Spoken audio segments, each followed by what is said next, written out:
I'm happy to be a speaker at the SPOG Masters of Cloud. And today I would like to talk about Oracle Full Stack Disaster Recovery and introduce you the solution, and hopefully you will find out if it's relevant to you or not. The agenda should be very simple. I will introduce myself, my company, then I will focus on the FSDR itself, and then I will shortly talk about relevance of FSDR and Dbvisit company. So my name is Jan Klinke.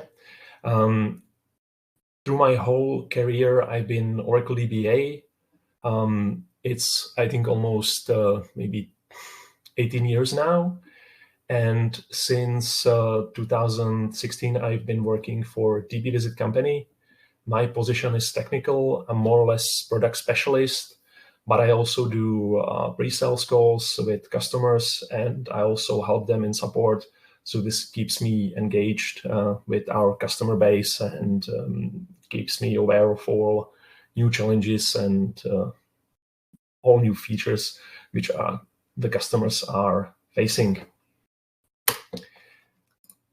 Dbvisit company is a New Zealand-based company who specializes in disaster recovery products.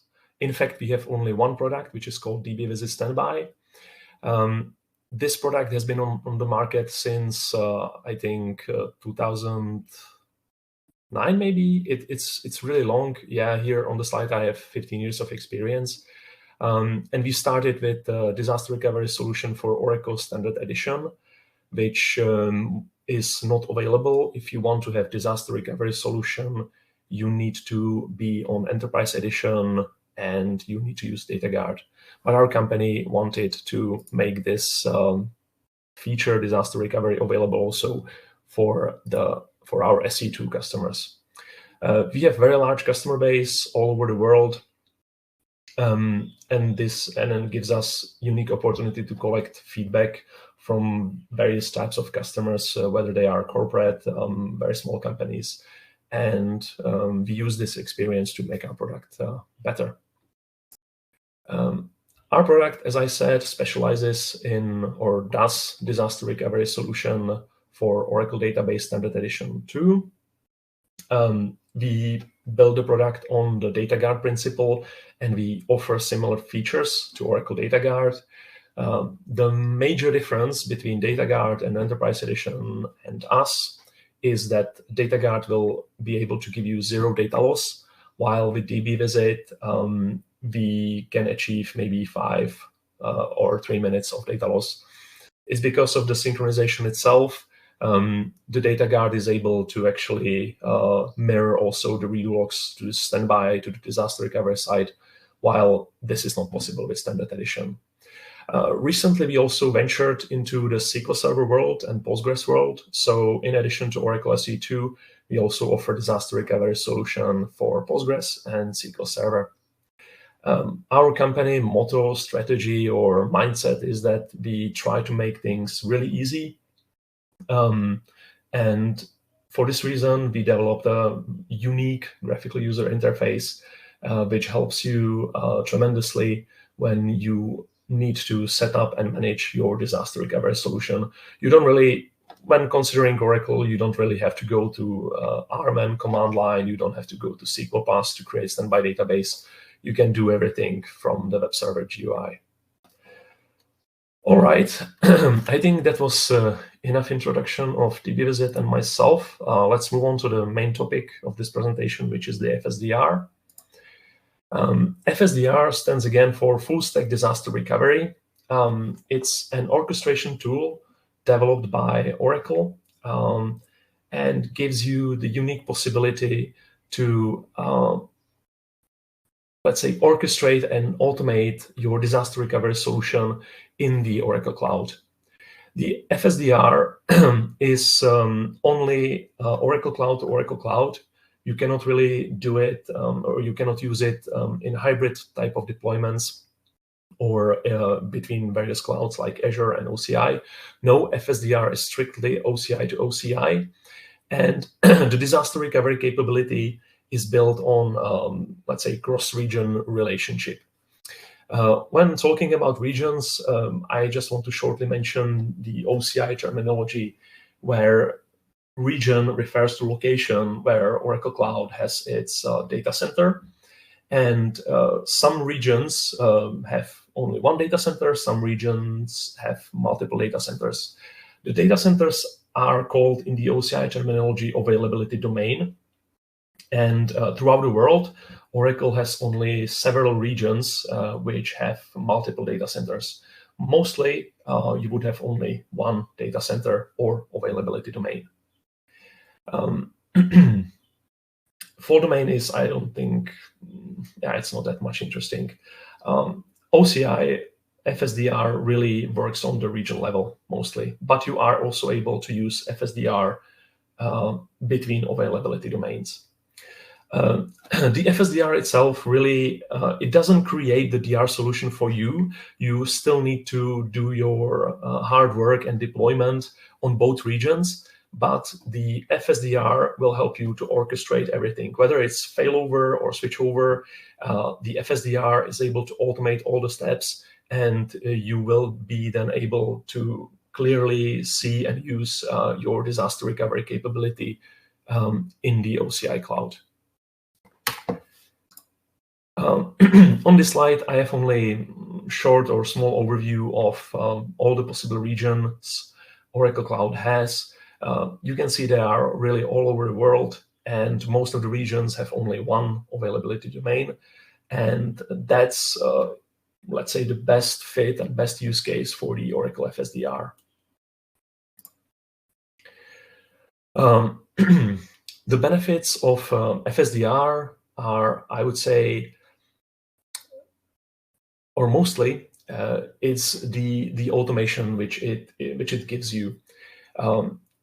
Even if you have your application stack fully hosted in OCI, and this typically includes application tier, database tier, and also storage and maybe something else, the FSDR is really able to take everything you have and build automated DR plans for your full application stack. So in case of failure, when your primary region would go down, the same infrastructure would take over on the remote region. So really the best thing or the best benefit is really the automation and let's say the clarity of the DR plans, whether it's failover or switchover. You don't have to have your Excel sheets, manual steps listed anywhere. Everything can be really automated inside the FSDR. Last but not least, when it comes to the application tier, which is mostly represented by compute VMs in the Oracle Cloud, you're also able to, or when using FSDR, you don't have to have the same compute VM infrastructure on the remote region. It doesn't have to be there at all. The way it works is then when disaster recovery strikes, the FSDR will simply start up the compute VMs on the remote region from the scratch. So you're really able to save some resources and money when using FSDR for your application tier. When it comes to database tier, that's not really possible. The database tier has to be present on both regions, on both sides, primary and standby, and has to be replicated by DataGuard. That's because the FSDR natively supports only Enterprise Edition and DataGuard. If you would like to somehow integrate your standard edition database with the FSDR, it doesn't really work. When it comes to challenges, the biggest issue with the FSDR is that it's quite complicated when you first see it. There are a lot of things, a lot of details, but during the course of this presentation, I'll try to clarify to you a little bit how to set up the FSDR and how to use it. Okay. So this would be the typical candidate for the FSDR solution. So if you have something like this in the Oracle Cloud, then FSDR would be relevant to you. FSDR can protect your application layer, it can protect your database layer, and it doesn't really matter whether you're using database systems, compute VMs, Exadata, or even autonomous databases. FSDR can protect everything. And again, as I mentioned, you have the option to protect your application stack from one region to other, so between regions, but you also have the possibility, if your region allows it, to protect your application stack between the availability group, between the data centers in a single regional location. This is how it looks like when you actually deploy FSDR. And when disaster recovery strikes, let's say. So the way it works is that when your application stack is protected by FSDR, then let's say the storage objects get replicated to the remote region through replication, which is asynchronous. It's not, well, yeah, as it says here, it runs every 5 minutes or so, which is perfect and suitable for the application tier, but it's not suitable for any sort of database. And this storage replication actually then ensures that the FSDR is able to start up your compute VMs for your application tier in the remote region. Here you have actually an option, because FSDR supports two types of your application tier protection. One is called so-called moving instance, and that's when the application compute VM runs only on the primary region. On standby region, there's nothing. The VM is completely not present there. It's non-existent. Only when there is either switchover or failover, the FSDR will start up the compute VM on remote region. When it comes to database tier, this needs to be present on both sides, in both regions. When talking about Oracle database, you really need to have Oracle Data Guard deployed, and it needs to be enabled and active and replicating the primary database to standby region. FSDR is then able to, when failover happens or when switchover happens, FSDR is then able to, let's say, interface with the data guard and do some actions like switching roles and so on and so forth. But the data guard deployment has to be done prior to the FSDR setup, let's say. Okay. Okay, now let's take a look how FSDR works in detail. This was really only the concept.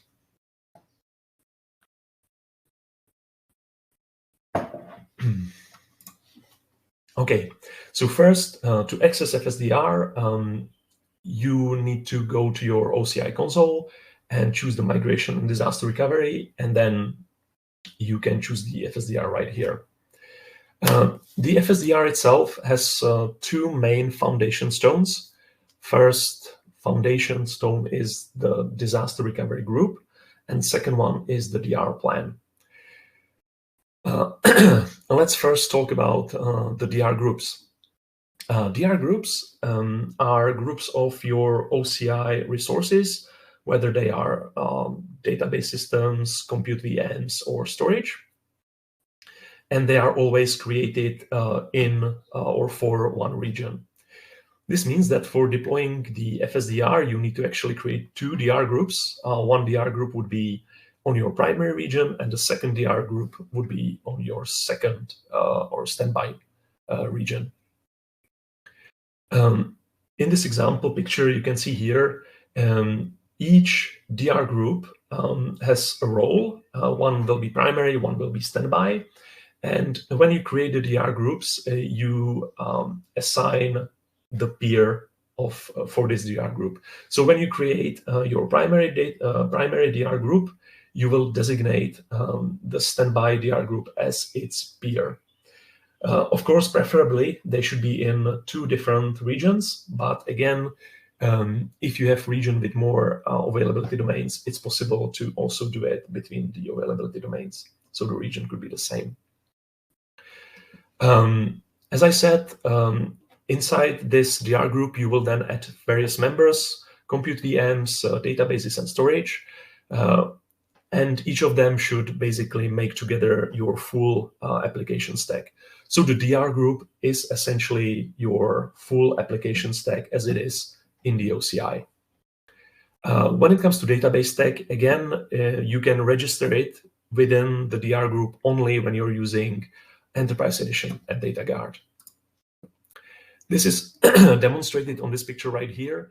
When you're adding members to the DR groups, you can choose various resources. But in this example, I had, for example, 2 database systems, but they are with Standard Edition 2, not with Enterprise Edition.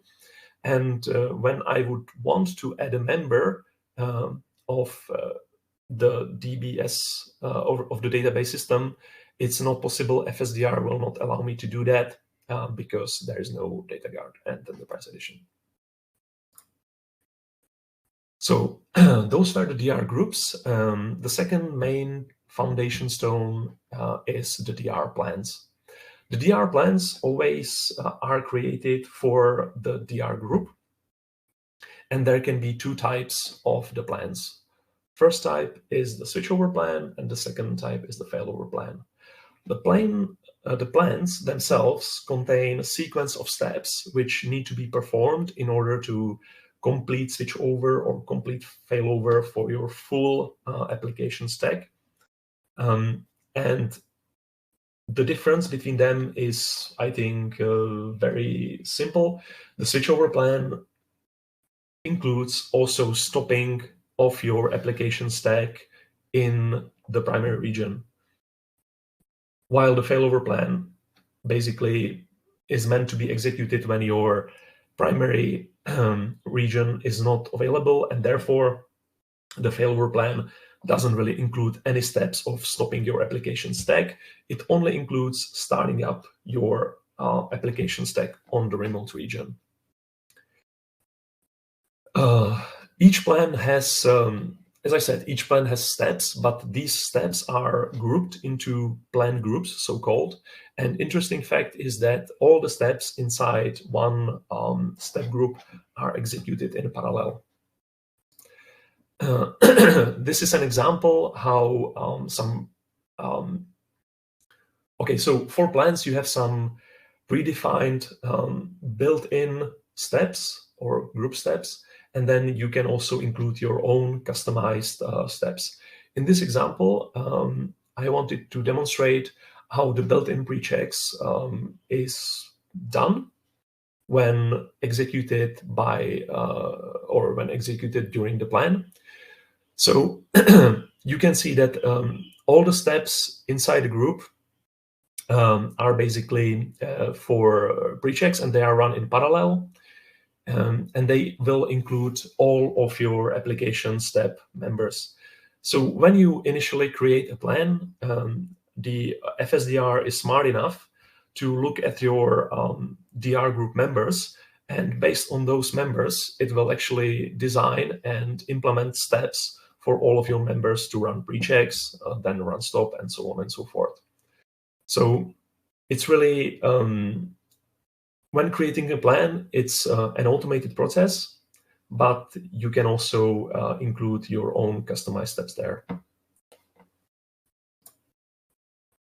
Right. The purpose of this slide is that the plans have one very specific property, and the property is that the plan can only be created, implemented, and maybe executed on the standby DR group. On the primary side, you are initially unable to create any plan.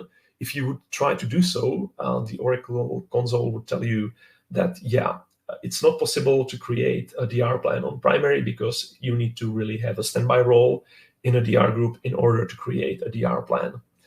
The only possibility for you to create DR plan on both sides is to create first the plan on the standby side. In this example, you can see switchover, then perform the switchover, make this primary DR group the standby, and then create plan there. So that's really important property, I would say.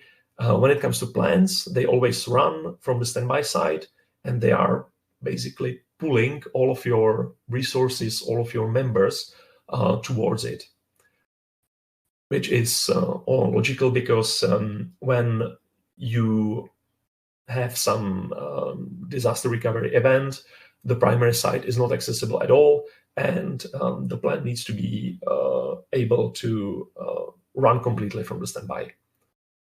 So again, the plans are only run from the standby DR group. And it doesn't matter whether it's switchover or failover. Okay, and on this screen, I try to capture all of the possible steps.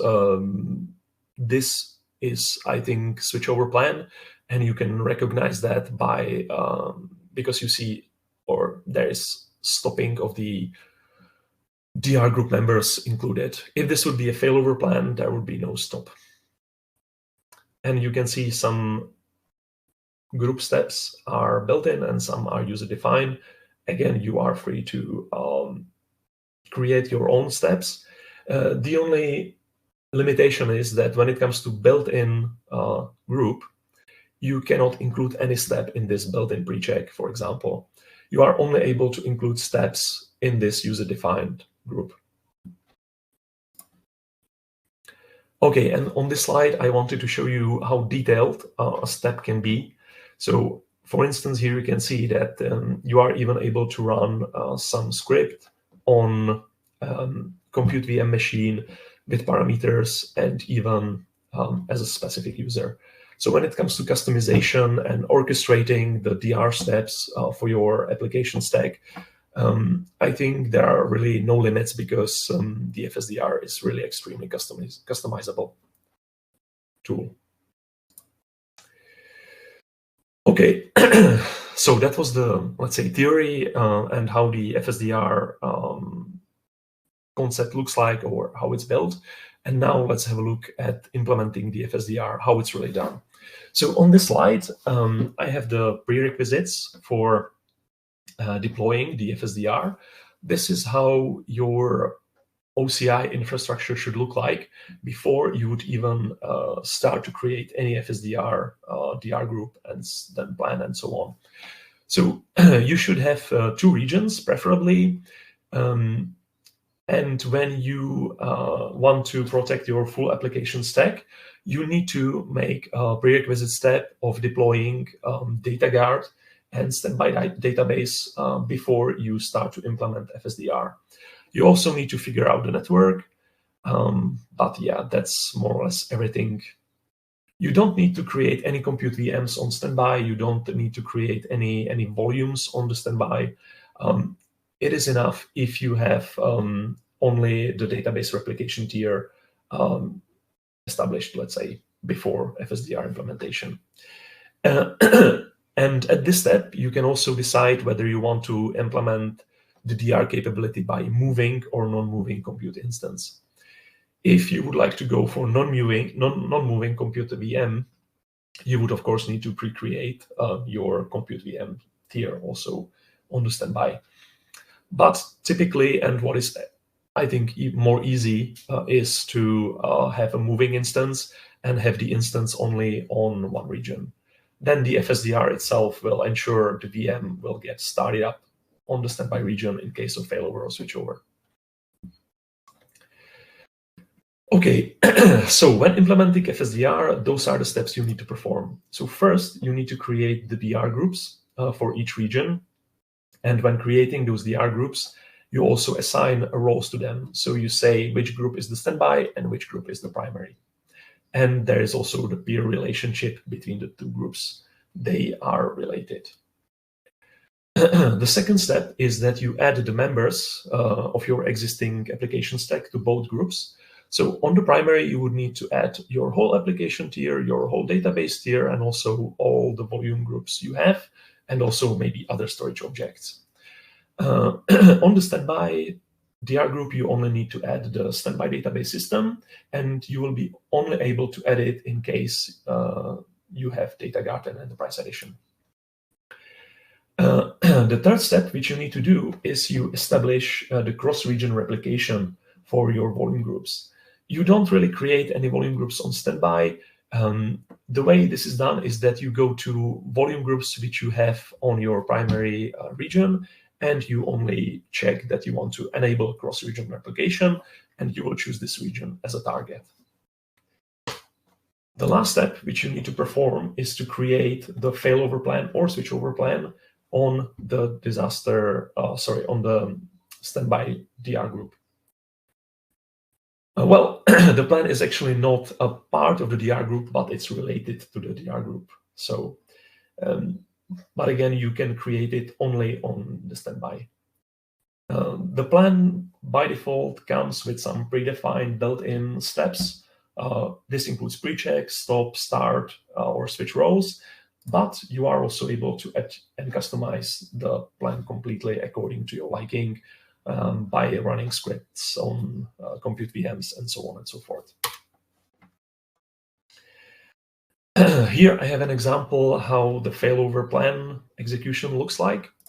So when you lose your primary region and you have only your standby region, you will start execution of the DR plan of the standby. So first there will be built-in pre-checks, and these pre-checks will verify that it's possible to launch compute instances on your standby region, and that it's also possible to restore all of the replicated volumes in your volume groups. And of course, I think the pre-checks also include the data guard. The next step would be that FSDR plan will perform the actual failover within the data guard. So the standby database will become primary. The step which follows is the failover of the volume groups, which will become usable and writable. Again, FSDR does this step for you. You don't have to do it manually. And then the last step is launching of the compute instances. This is again done by the FSDR. And these compute instances usually are launched from the boot volumes which are replicated. So that's the reason they are, or this step is done last. But overall, all of those steps are managed by FSDR. You don't really have to manually intervene in any way, and everything is automated. This is the failover plan. As I said before, the switchover plan would also include stopping the resources on the primary region and also deleting them afterwards. But in this case, because it's failover, it's just about starting up everything on the standby. Right, so I think we have our last part of the presentation ahead of us. Here I would like to focus on how to actually integrate and process your standard edition 2 database with FSDR and with help of Dbvisit.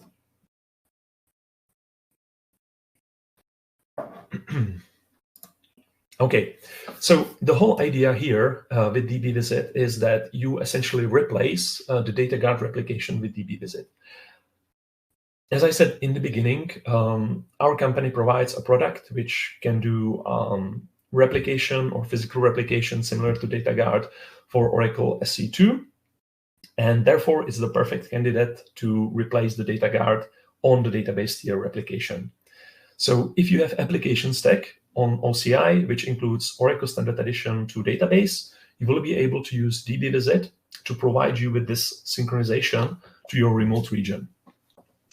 The only problem is that if you would like to use FSDR, FSDR will not detect those or this Dbvisit replication, and we will have to be a little bit creative when implementing the FSDR for your Standard Edition 2 database, because this limitation, it's really there. You cannot get around it. But everything else will remain the same and managed by FSDR as I indicated before. There is really no change for the application tier or the storage tier. So the whole implementation of the FSDR with Dbvisit looks like so. And there are two major points which I want to mention. First one is that Dbvisit includes something which is called Control Center. That's a centralized component which manages all the primary and all the standby database servers. And it ensures that the synchronization is going on. It also can perform failover and switchover and so on and so forth. So that's the reason why this control center has to be and should be the part of your application tier. The storage tier or the storage objects are the same as with Enterprise Edition. They are synchronized across the region by the cross-region replication. And also, when it comes to failover and switchover plans, they are the same. The only difference is that you need to include some little steps for Dbvisit in order to be able to perform the database role switch. Then we have the database tier, and this is a very specific property in this sort of implementation. So the major difference between the SE2 and Enterprise Edition FSDR is that in this case, the database tier is completely separated from the DR group. As you can see, the DR group on the standby doesn't really include anything else than the volume groups, and the DR group on the primary doesn't include the database tier either. Again, the reason for this is that FSDR doesn't detect non-Enterprise Edition database tier. So that's why it needs to be here completely separated. The main trick here is that when you're actually executing and performing failover or switchover plans, what will happen is that the control center is actually able to talk to the primary and standby database systems. There is really no prevention from this sort of communication. And through the customized steps which you have in your failover and switchover plans, you're actually able to perform switchover or failover between the two database servers. So it's sort of like a cheating, because you're connecting from FSDR managed compute VM to non-FSDR server. But it's perfectly fine, perfectly possible. And you can also do it for, let's say, other purpose than for your database tier.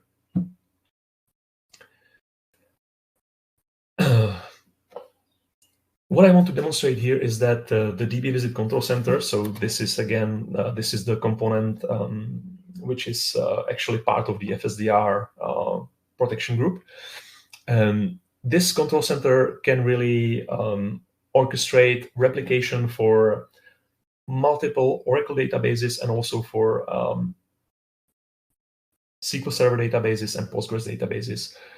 As I said in the beginning, we are not limited to Oracle SE2 only.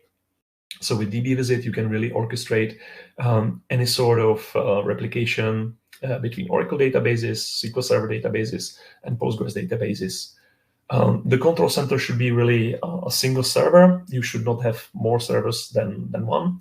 And with this control center, you are able to also orchestrate a failover and a switchover. And you are also able to do it through this web server GUI, or you're also able to do it only through command line, which is perfect for the FSDR execution plans. So the way it works in real life deployment with FSDR and Standard Edition is that if you would, for example, like to perform the switchover, what would happen is that you would normally run your FSDR switchover plan, and it would do all the pre-checks. Then you would execute a user-defined step, which would actually stop the control center VM on the primary side.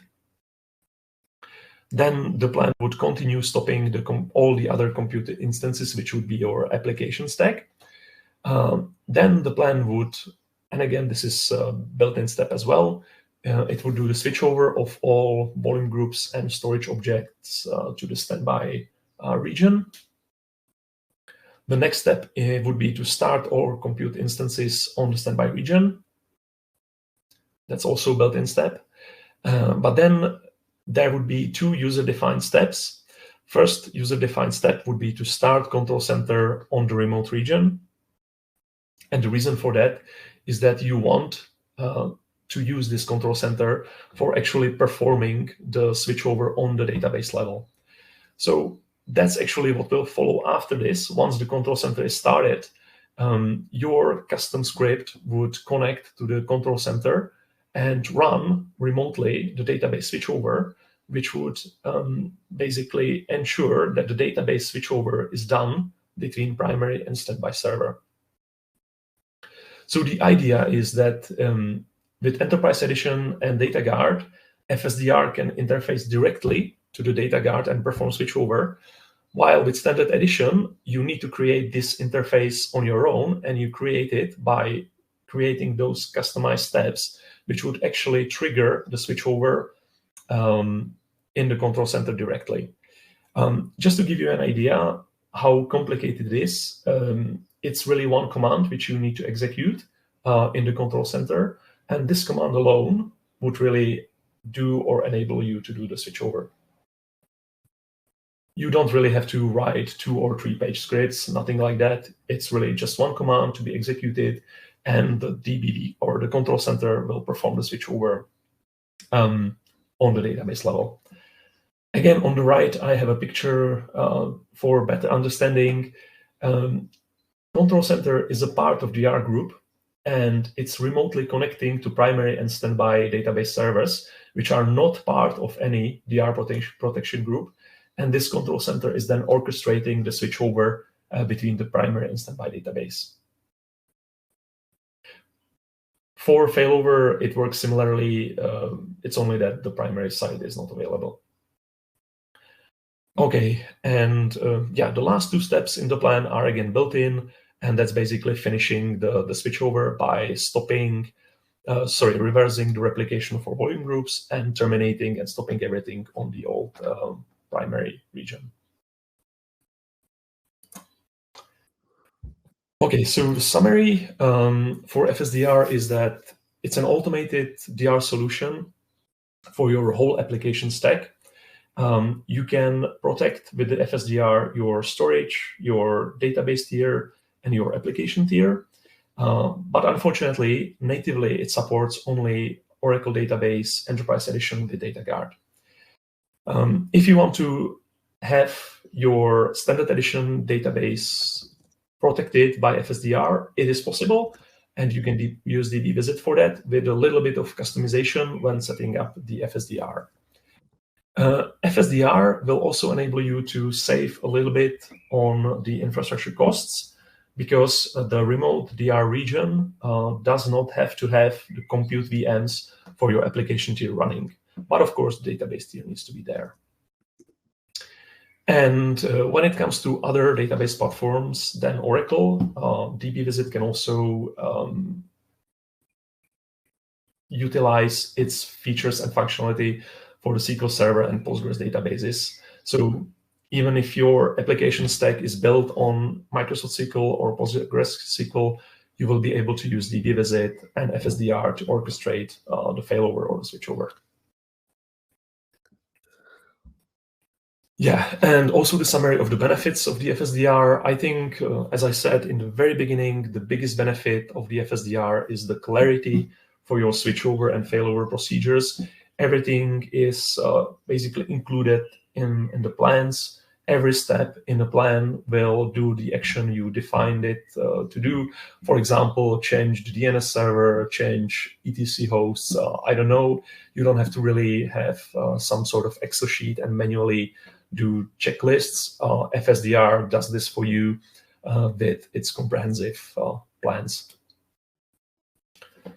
All right. So I think that's everything. Thank you very much for your attention. I hope I was able to clarify a little bit what FSDR is. Again, it's complicated feature and product to use, but once you get into it, you will realize that it's actually very simple and it can give you many benefits. So do you have any questions? Thank you so much, Jan. I don't know. Thank you. No sé si hay preguntas. I don't know if anybody has any questions, or we can proceed to the next panelist. The presentation was absolutely fantastic. Thank you. Bueno, parece que no tenemos preguntas.